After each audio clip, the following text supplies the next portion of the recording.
In this video, we're going to look at Advanced Micro Devices, which is a semiconductor business. And what I do in my videos is I run my discounted cash flow model to try to figure out the intrinsic value of a company's stock. Then I look at their financial ratios and compare them with its competitors. And I do this with you throughout the entire video, so it's like we're doing it together. Let's get started with the model. This company has a market cap of $81.3 billion. And let's see what they're trading at. They're trading at $69.40. So that's one share of stock. Now we're going to pull the free cash flows. And the way you value a company is you estimate the future free cash flows. Then you discount that number back to today's value. It looks like they have some negatives in there. Now I'm going to pull the net income, which is a profit and loss on the income statement. And they have a big negative 1 year in 2016. But the next 3 years are positive, which is good. Now I'm going to pull the revenue, which are the sales for each year. That's also on the income statement. That seems to be increasing every year, which is a really good sign. And I use the analyst estimates for 2020 and 2021 because my estimates were just based off of prior information and the analysts are expecting more growth. So that's why I use those numbers.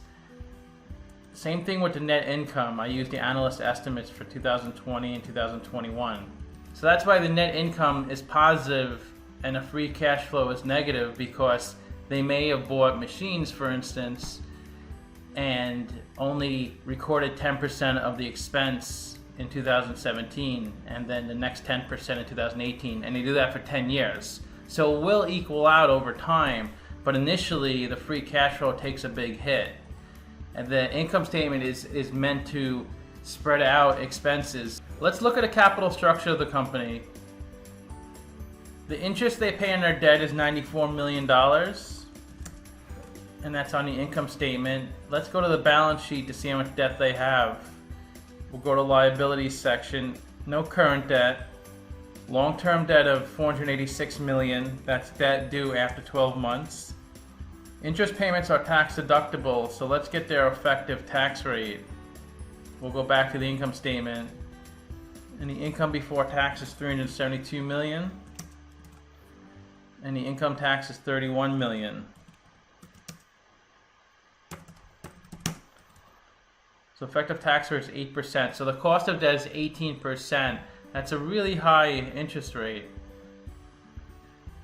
Let's get the cost of equity. We need the beta. That's how volatile the stock is relative to the market. And they have a beta of 2.13. So the stock is really volatile.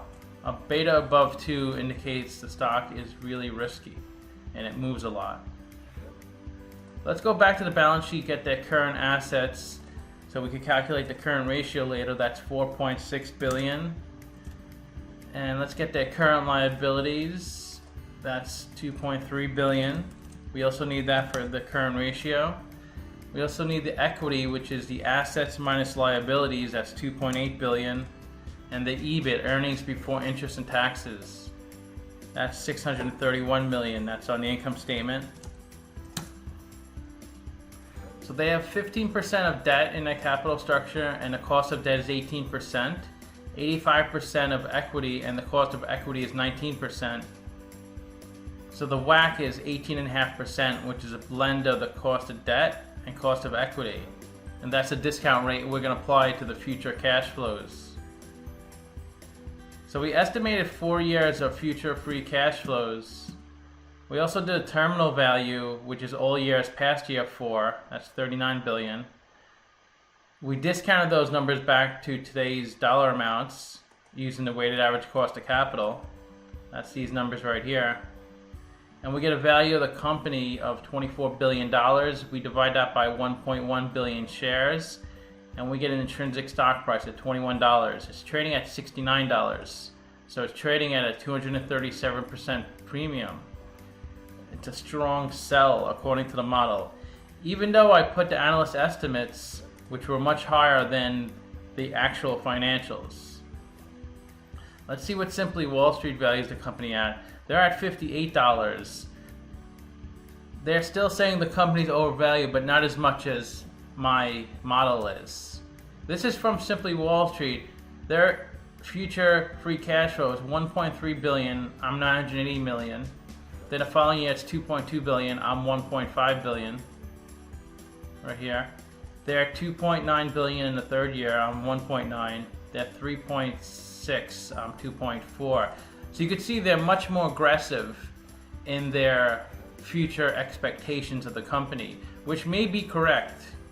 But I generally go with what the company did in the past, and if there's expected to be a lot of growth, I may use analyst estimates, or I may assume more of a growth rate, but only from the prior financial information. I only use that. I don't make up numbers. Let's see where the stock has been trading. It's at its all-time high. It just keeps going up and up. You could still make money with a stock that you think is overvalued, because as long as it keeps going up and you sell it before it comes down, you could make money. You don't want to be stuck holding the bag. I don't know with this company in particular if that will happen. I generally invest in companies that have proven to me they can provide a good return. If I wanted to invest in companies at a more risky rate, I would go to the casino. But I play the stock market because I think that's more of a safe investment. Let's look at their financial ratios. They have a really terrible PE at 238. That's price of stock, 69.40 over earnings per share. So they're only earning 29 cents per share, and each share of stock is $69. So the PE is way out there. They also have a bad price to sales and price to book ratio. And the price to sales is price of stock over sales per share. To get sales per share, it's revenue over shares outstanding. And the price to book is price of stock over book value per share. And to get book value per share, it's equity over shares outstanding. So you'd want to see much lower ratios in these categories. When a stock keeps getting driven higher and higher, these ratios are going to look worse and worse. Interest coverage ratio is fine. Their current assets are $4.5 billion. Their current liabilities are $2.4 billion, so they can cover their current liabilities. 12% ROE, which is a little low. That's net income, $341 million over equity, $2.8 billion. They have a good interest coverage ratio of 6.7. That's EBIT, earnings before interest and taxes, $631 million over interest expense, $94 million. The best way to look at ratios is to compare them to similar companies. I've done videos on Intel, Micron, Nvidia, Skyworks, and Texas Instruments. All companies are in the same industry as AMD. As a number in red, they're worse than the average. If they're in green, they're better than the average. So pretty much every category except that they're worse than the average. PE, they're much worse than the average. Price of sales and price to book, those are important ratios. ROE is another important ratio, they're worse than the average. Debt, they are a little better than the average. The average is 18%, they're 15%. In terms of market cap, they are a really big company. $81 billion is a big company, but they're a little less than the average in the industry. Micron is looking really good in the ratios. They're a really big company, so it's not a super risk investing in this. I just think it's overvalued according to the numbers. Nobody can predict the future. Nobody would have predicted Amazon stock would be this massive. They were losing so much money in their first decade or so. And same thing with Tesla. They're barely making money. So no one can predict the future, but we just use as much information as we can about the past and about what the company is doing now to try to predict the future. Thanks for watching the video.